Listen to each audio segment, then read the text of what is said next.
গল্প রহস্য পরিবারের সকলকে স্বাগতম। আজ আমরা শুনব স্যার আর্থার কোনান ডয়েলের অমর সৃষ্টি শার্লক হোমসের অভিযান দ্য ইয়েলো ফেস।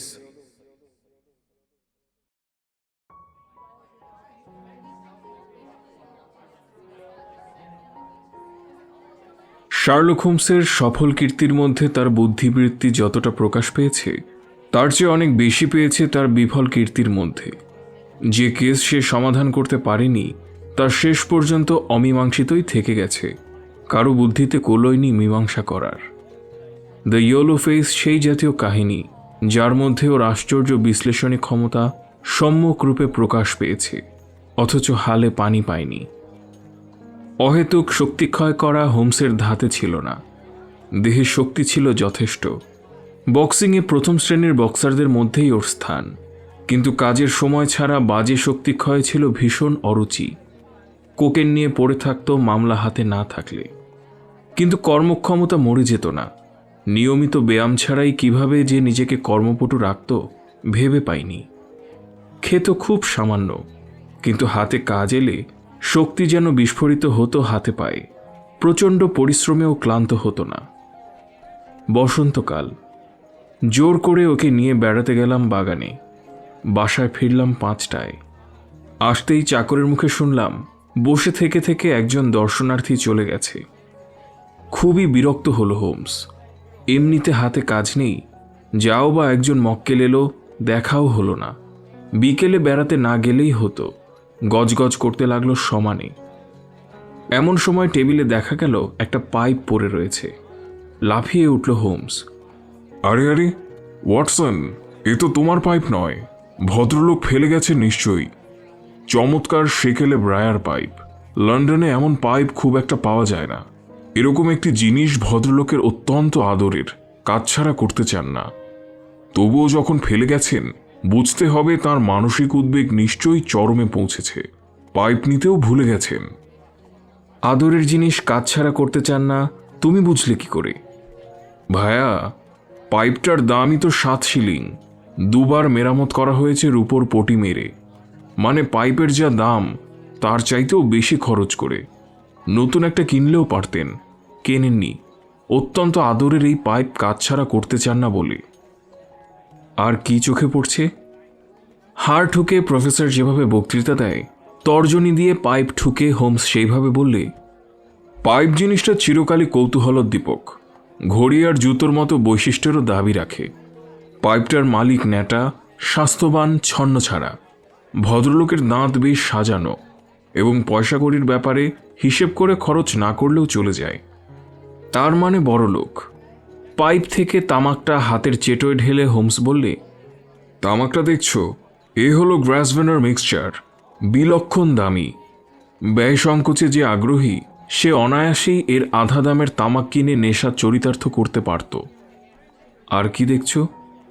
ভদ্রলোক ল্যাম্প আর গ্যাসের শিখায় পাইপ জ্বালান বলে কাঠ পড়েছে। দেশলাইয়ের আগুনে এভাবে কাঠ পড়ে না। পুড়েছে কেবল ডান দিকটা, ন্যাটা বলে। তুমি ন্যাটা নও। তুমি ডান হাতে পাইপ ধরে ল্যাম্প বা গ্যাসের শিখায় পাইপ ধরালে দেখবে পুড়ছে বাঁ দিকটা। অম্বর নলে দাঁতের দাগ যেভাবে বসেছে, তাতে মনে হয় ভদ্রলোকের দন্তশোভা দেখবার মতোই। দাঁত সাজানো জোরালো না হলে এভাবে পাইপ কামড়ানো যায় না। সিঁড়িতে পায়ের আওয়াজ পাচ্ছি। ভদ্রলোক স্বয়ং আসছেন মনে হচ্ছে। বলতে না বলতেই ঘরে ঢুকলেন 30 বছরের এক যুবক। হাতে টুপি, পরনে ধূসর পোশাক। আমতা আমতা করে বললেন, কিছু মনে করবেন না, আমার মাথার ঠিক নেই। দরজায় নক করে ঢোকা উচিত ছিল। বলেই ধপ করে একটা চেয়ারে বসে পড়ে উদ্ভ্রান্তের মতো হাত বুলোতে লাগলেন কপালে। আপন করে নেওয়ার সুরে হোমস বললে, দৈনিক মেহনত সওয়া যায়, রাত্রি জাগরণ সহ্য হয় না। আপনার দেখছি কয়েক রাত ঘুমই হয়নি। হ্যাঁ হ্যাঁ, জীবনটা ব্যর্থ হয়ে যেতে বসেছে আমার। আতীক্ষ্ণ ভাঙা ভাঙা গলায় যেন স্রেফ মনের জোরে আবেগরুদ্ধ ভঙ্গিমায় কথা বলে গেলেন যুবক। ঘরের ব্যাপার নিয়ে পরের কাছে আলোচনা করার মতো কুৎসিত ব্যাপার আর নেই, বিশেষ করে ব্যাপারটা যদি নিজের ঘরণীকে নিয়ে হয়। Mister grant Munro. তড়াক করে লাফিয়ে উঠলেন যুবক। আমার নামও জানেন দেখছি। হাসল হোমস, বলল, নামটা আপনার টুপির ভেতর লিখে রেখে আমার দিকেই ফিরিয়ে রেখেছেন। আপনি স্বচ্ছন্দে আপনার কাহিনী বলুন। এ ঘরে এর আগে অনেক গোপন রহস্য আমরা এই দুই বন্ধু শুনেছি, সমাধানও করেছি, অনেকের হৃদয়ের জ্বালা জোরতে পেরেছি। বলুন। আবার ললাটে হস্তচালনা করলেন গ্র্যান্ট মুনরো। হাবভাব দেখে বেশ বোঝা গেল কথা তিনি কম বলেন, মনের কথা মনে চেপে রাখতে পারেন, নিজেকে নিয়েই তন্ময় থাকেন। কিন্তু সেই অভ্যেসের অন্যথা হতে যাচ্ছে বলে নিজেকে আর সামলাতে পারছেন না। মিস্টার হোমস, আমার বিয়ে হয়েছে 3 বছর আগে। 3 বছর আমরা পরম সুখে কাটিয়েছি। কেউ কাউকে ভুল বুঝিনি, কখনো মতান্তর হয়নি। কিন্তু গত সোমবার থেকে মনে হচ্ছে স্ত্রী অনেক দূরে সরে গেছে। কারণটা আমি জানতে চাই। এফি কিন্তু আমাকে ভালোবাসে, তাতে একটুও চিড় ধরেনি, সেটা বোঝা যায়। কিন্তু একটা গুপ্ত রহস্য অদৃশ্য প্রাচীরের মতো দুজনের মাঝে হঠাৎ মাথা তুলেছে। এফিকে বিয়ে করেছিলাম বিধবা অবস্থায়। নাম ছিল মিসেস হেব্রন।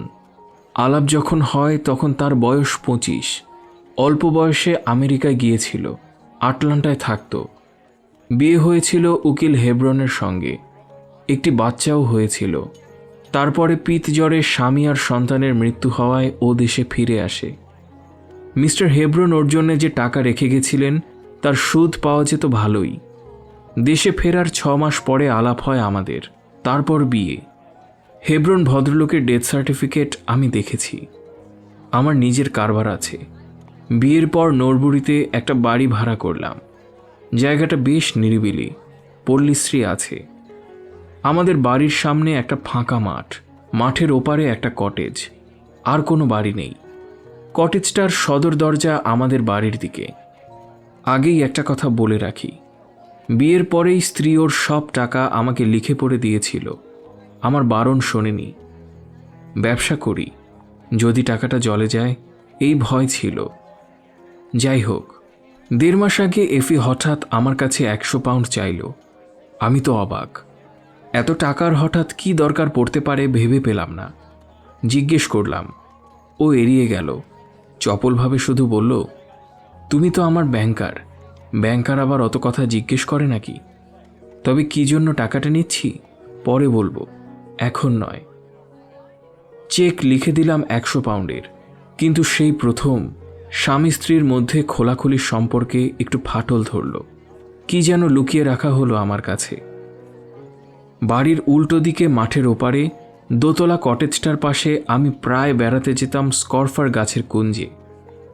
গত সোমবার বেরিয়ে ফেরবার সময় দেখলাম বাড়িতে নিশ্চয়ই ভাড়াটে এসেছে। এতদিন খালি পড়েছিল, এখন একটা খালি গাড়ি দাঁড়িয়ে আছে। মালপত্র সদর দরজার সামনে নামানো হচ্ছে। কৌতূহল হলো। কটেজের সামনে দাঁড়িয়ে ভাবছি কে এলো বাড়িতে। এমন সময় চমকে উঠলাম দোতলার জানালায় একটা মুখ দেখে। মিস্টার হোমস, সে মুখ দেখে বুকের রক্ত আমার ছলাৎ করে উঠল, কাঁটা দিয়ে উঠল গায়ে। মুখটা পুরুষের কি নারীর দূর থেকে ঠাহর করতে পারলাম না। শুধু দেখলাম একটা বিষম বিকট হলদেটে রঙের মৃতবৎ মুখ স্থির চোখে দেখছে আমাকে। চোখাচোখি হতেই সাঁত করে পেছনে সরে গেল মুখটা, যেন জোর করে টেনে নেওয়া হলো ঘরের ভেতর থেকে। কৌতূহল আর বাগ মানল না। দেখতেই হবে কে এলো আমার প্রতিবেশী হয়ে। এগিয়ে গেলাম সদর দরজার সামনে। কিন্তু ঢোকবার আগেই তাল ঢ্যাঙা একটা মেয়ে ছেলে বেরিয়ে এসে কড়া কড়া কথা বলে তাড়িয়ে দিল আমাকে। বাড়ি ফিরে এলাম। মন থেকে কিন্তু হলদেটে মুখটার স্মৃতি মুছতে পারলাম না। স্ত্রীকেও কিছু বলবো না ঠিক করলাম। যা ভীতু স্বভাবের, ভেবে ভেবে হয়তো আধখানা হয়ে যাবে। শোবার আগে কেবল বললাম, সামনের বাড়িতে নতুন প্রতিবেশী এসেছে। আমি কুম্ভকর্ণের মতো ঘুমোই, এ নিয়ে আমাকে রাগানোও হয়। কিন্তু সেদিন ওই বিভৎস হলদে মুখটা দেখার পর ঘুম তেমন গাঢ় হলো না। চমকে চমকে উঠতে লাগলাম। সেই কারণেই গভীর রাতে টের পেলাম চুপি চুপি বিছানা ছেড়ে উঠে পোশাক পরে এফি বেরিয়ে গেল ঠিক চোরের মতো ভয়ে ভয়ে। ঘড়ি দেখলাম, রাত 3টে। এত রাতে বাড়ির বউ বাইরে বেরোয় কেন? বাইরে বেরোনোর সময় ওর মুখের চেহারাও দেখেছি, মরার মতো ফ্যাকাশে, নিঃশ্বাস নিচ্ছে ঘন ঘন, ব্যাপার কি? 20 মিনিট পর ফের সদর দরজা খোলা আর বন্ধ করার আওয়াজ পেলাম। চুপি চুপি ঘরে ঢুকলো এফি। তৎক্ষণাৎ উঠে বসে জিজ্ঞেস করলাম, কোথায় গেছিলে? আঁতকে উঠল এফি। মুখ থেকে সমস্ত রক্ত নেমে গেল। কাঁপতে লাগলো ঠক ঠক করে। চিরকালই একটু নার্ভাস। তারপরেই ডুকরে কেঁদে বললে, তুমি জেগে আছো? কোথায় গেছিলে? একটু হাওয়া খেতে। দম আটকে আসছিল বন্ধ ঘরে। দেখলাম আঙুল কাঁপছে এফির। নির্ঘাত মিথ্যে বলছে। আমার দিকেও তাকাচ্ছে না। মনটা বিষিয়ে গেল। নিশীত রাত্রে চোরের মতো বাইরে ঘুরে এসে যে স্ত্রী কাঁচা মিথ্যে বলে স্বামীকে, তাকে আর জেরা না করাই ভালো। পাশ ফিরে শুয়ে পড়লাম, কিন্তু ঘুমোতে পারলাম না। পরের দিন শহরে যাওয়ার কথা ছিল। বেরোলামও বাড়ি থেকে, কিন্তু মন মেজাজ ভালো না থাকায় এদিক ওদিক ঘুরে দুপুর 1টা নাগাদ ফিরে এলাম। কটেজটার পাশ দিয়ে যখন আসছি, দেখলাম ভেতর থেকে বেরিয়ে আসছে আমার স্ত্রী। আমাকে দেখেই যেন ভূত দেখার মতো চমকে উঠল এফি। ভাব দেখে মনে হলো এখনই পেছন ফিরে কটেজের মধ্যে ফের ঢুকে পড়বে। নিঃসীম আতঙ্ক ফুটে উঠল চোখে মুখে।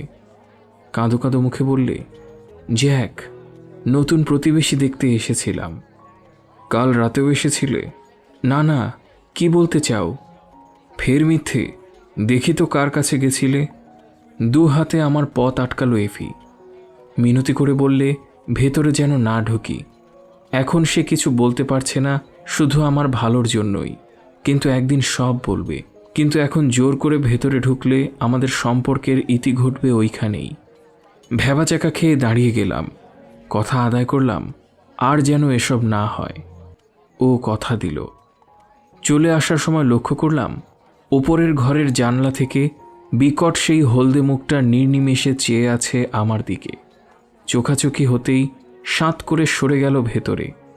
কিছুতেই মাথায় এলো না এরকম একটা বিচিত্র জীবের সঙ্গে আমার স্ত্রীর এমন কি সম্পর্ক থাকতে পারে যে রাত বিরেতে অথবা দিন দুপুরে আমাকে লুকিয়ে তাকে আসতে হচ্ছে বারবার।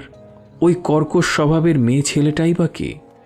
এ কী রহস্য গড়ে উঠেছে সামনের বাড়িতে? 2 দিন ভালোই কাটল। 3য় দিন শহরে কাজ পড়ল। যে ট্রেনে ফেরবার কথা, ফিরলাম তার আগের ট্রেনে। বাড়ি ঢুকতেই আমার ঝি চমকে উঠল আমাকে দেখে। গিন্নিমা কোথায় গেছে জিজ্ঞাসা করতে আমতা আমতা করে বললে, এই গেছে একটু বাইরে। ঘোর সন্দেহ হলো। উপরে উঠলাম। এফিকে দেখতে পেলাম না। জানলা দিয়ে দেখলাম মাঠের ওপর ঊর্ধ্বশ্বাসে দৌড়চ্ছে ঝি। বুঝলাম সব। আমার অবর্তমানে ফের সামনের বাড়ি গিয়েছে এফি। ঝি যাচ্ছে আমার ফিরে আসার খবর দিতে। মাথায় রক্ত চড়ে গেল। ঠিক করলাম এর একটা হেস্তনেস্ত আজকেই করব। বাড়ি থেকে বেরিয়ে ঝড়ের মতো দৌড়লাম কুটিরের দিকে। মাঝপথে দেখা হলো এফি আর ঝিয়ের সঙ্গে। হন্তদন্ত হয়ে ফিরছে। আমি কিন্তু ওদের ঠেলে সরিয়ে দিয়ে ঢুকলাম কুটিরের মধ্যে। নিচের তলায় দেখলাম জল ফুটছে কেতলিতে। ওপর তলায় হলদে মুখ যে ঘরে দেখেছিলাম সেই ঘরটা কেবল সুন্দরভাবে সাজানো। ম্যান্টেলপিসে রাখা আমার স্ত্রীর ফটো, 3 মাস আগে তুলেছিলাম। এছাড়া বাড়ি একদম ফাঁকা। নিচের হল ঘরে দেখা হয়ে গেল স্ত্রীর সঙ্গে। ফটো কাকে দিয়েছে এবং কার কাছে সে এত লুকিয়ে চুরিয়ে আসে, এই প্রশ্নের জবাব সে দিল না। করুণ স্বরে শুধু বললে, বলতে পারবো না জ্যাক, কিন্তু যেদিন সব জানবে ক্ষমাও করতে পারবে। আমি বললাম, তোমার আমার মধ্যে বিশ্বাসের সম্পর্ক কিন্তু আর রইল না মিস্টার হোমস। সেই থেকে আমি পাগলের মতো হয়ে গিয়েছি। এ ঘটনা ঘটেছে কালকে। আপনার কাছে ছুটে এসেছি পরামর্শ নিতে। এই উৎকণ্ঠা আর সইতে পারছি না। বলুন এখন কি করি? তন্ময় হয়ে সব শুনল হোমস। গালে হাত দিয়ে বসে রইল অনেকক্ষণ। তারপরে বললে, হলদে মুখটা পুরুষের কি? বলা মুশকিল। দেখে গা ঘিন ঘিন করেছে। বিকট রং, আড়ষ্ট ভাব দেখে সমস্ত শরীর শিউরে উঠেছে। 2 বারই চোখাচোখি হতেই লাফিয়ে পেছিয়ে গেছে। আপনার স্ত্রী টাকা নেওয়ার কদিন পরের ঘটনা এটা? মাস 2। ওর প্রথম স্বামীর ফটো দেখেছেন? না, আটলান্টায় থাকার সময় আগুন লেগে সব পুড়ে যায়। কিন্তু ডেথ সার্টিফিকেটটা দেখতে পেয়েছেন? সেটাও পুড়ে গিয়েছিল, আমি দেখেছি একটা কপি।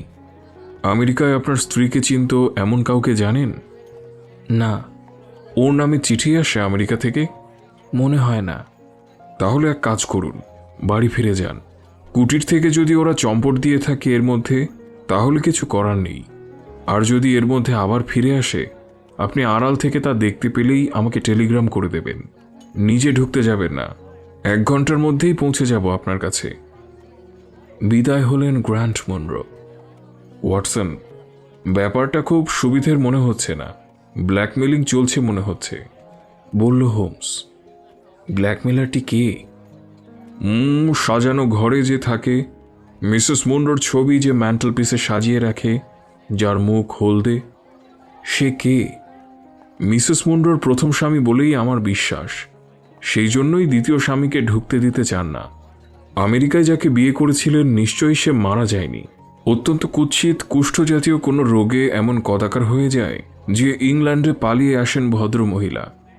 কিন্তু দ্বিতীয় বিয়ের খবর নিশ্চয়ই এমন কেউ পেয়েছে যে প্রথম বিয়ের খবর ফাঁস করে দেওয়ার হুমকি দেখিয়ে টাকা দহন করছে ভদ্রমহিলার কাছ থেকে। নিচু ক্লাসের ছেলেমেয়ের কীর্তি নিশ্চয়ই। প্রথম কিস্তির টাকা সে নিয়েছে, কদাকার অকর্মণ্য হেব্রনকে কটেজে এনে তুলেছে, ভয় দেখিয়ে মিসেস মুন্ডোর ছবি পর্যন্ত আদায় করেছে। গভীর রাতে মিসেস মুন্ডো গিয়ে বোঝাতে চেষ্টা করেছেন, 2 দিন পরে ফের গিয়েছিলেন ওই উদ্দেশ্য নিয়েই। কিন্তু মিস্টার মুন্ডো হঠাৎ ফিরে আসায় ঝিয়ের মুখে খবর পেয়ে প্রথম স্বামীকে সেই বধ চরিত্রের মেয়ে ছেলেটির সঙ্গে পাচার করে দেন পেছনের দরজা দিয়ে। সবই তো আন্দাজে বলে গেলে। এছাড়া আপাতত আর কিছু দরকার নেই। বিকেলে টেলিগ্রাম এলো গ্র্যান্ট মনরোর কাছ থেকে। বাড়িতে লোক দেখা গেছে। 7টার গাড়িতে যেন হোমস রওনা হয়। যথাসময়ে পৌঁছলাম নরবরিতে।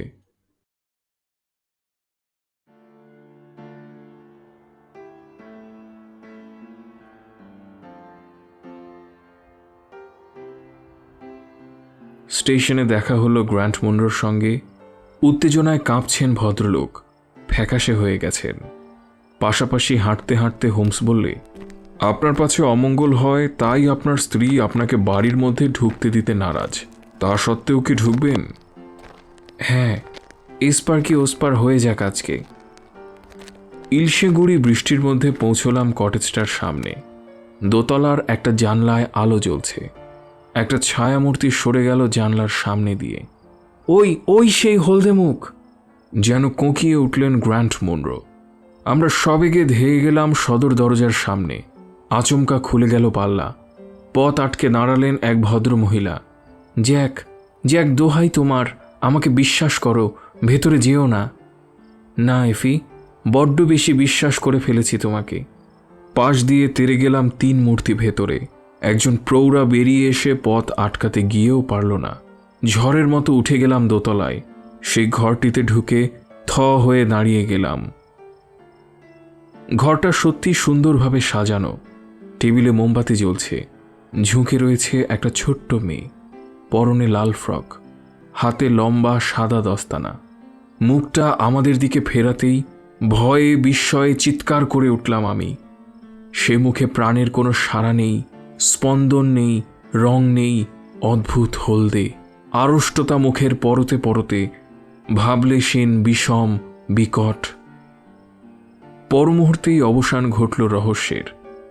এক লাফে এগিয়ে গিয়ে মেয়েটার মুখ থেকে এক টানে একটা মুখোশ খুলে আনল হোমস।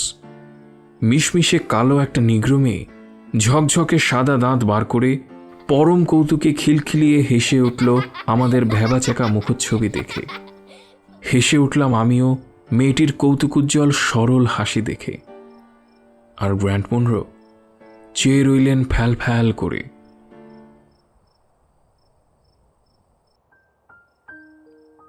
এ আবার কি বলছি আমি? ঝড়ের মতো ঘরে ঢুকলেন নিচতলার সেই মহিলা। আমার প্রথম স্বামী আটলান্টায় মারা গেছে ঠিকই, কিন্তু মেয়েটি এখনো বেঁচে আছে। তোমার মেয়ে? গলায় ঝোলানো রূপোর লকেটটা হাতে নিয়ে ভদ্রমহিলা বললেন, এর মধ্যে কি আছে এই 3 বছরে তুমি দেখনি? আমি তো জানি ওটা খোলা যায় না। খুট করে একটা আওয়াজ হলো। স্প্রিংয়ে চাপ পড়তেই ডালা খুলে গেল লকেটের। ভেতরে দেখা গেল বুদ্ধি উজ্জ্বল সুদর্শন এক পুরুষের প্রতিমূর্তি। আফ্রিকার কৃষ্ণকায় পুরুষ। জ্যাক, এই আমার প্রথম স্বামী, জন হেব্রন। এর চাইতে উদার মহৎ মানুষ পৃথিবীতে আর নেই।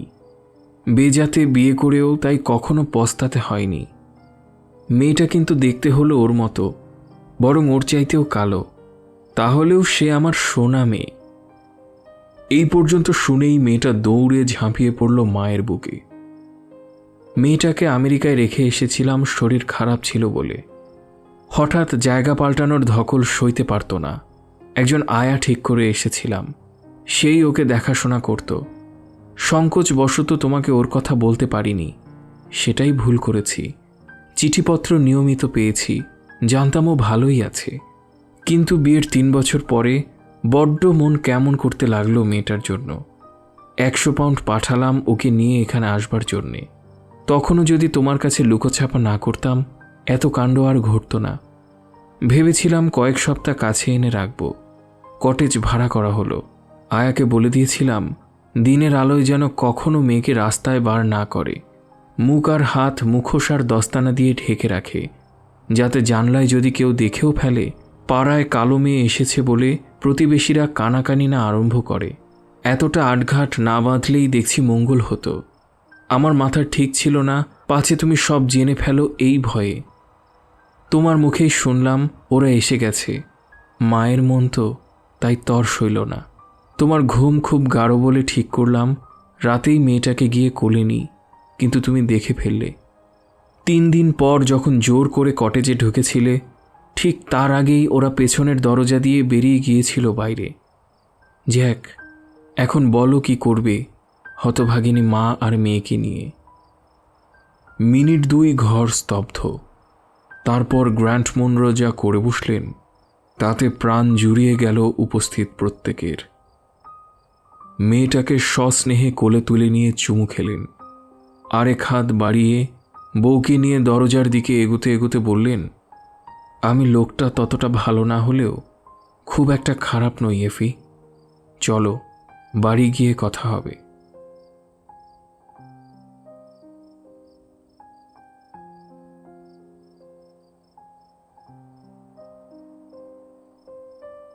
বাইরে এলো হোমস। বোঝা গলায় বললে, ওয়াটসন, চলো লন্ডন ফিরি। সারাদিন গুম হয়ে রইল বন্ধুবর। রাত্রে শুতে যাওয়ার আগে বললে, যখন দেখবে অহংকারে মটমট করছি অথবা গুরুত্বপূর্ণ কেসে যথেষ্ট গুরুত্ব দিচ্ছি না, মন্ত্র পড়ার মতো নরবুরি নামটা কানে কানে শুনিয়ে দেবে।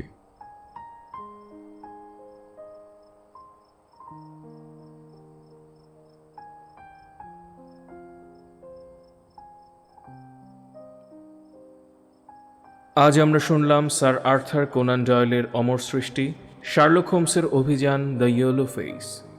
আমাদের এই আয়োজনটি ভালো লেগে থাকলে সাবস্ক্রাইব করে ও বেল আইকনে ক্লিক করে আমাদের পাশে থাকুন। বন্ধুদের সাথে শেয়ার করুন। ঘরে থাকুন, সুস্থ থাকুন। ধন্যবাদ।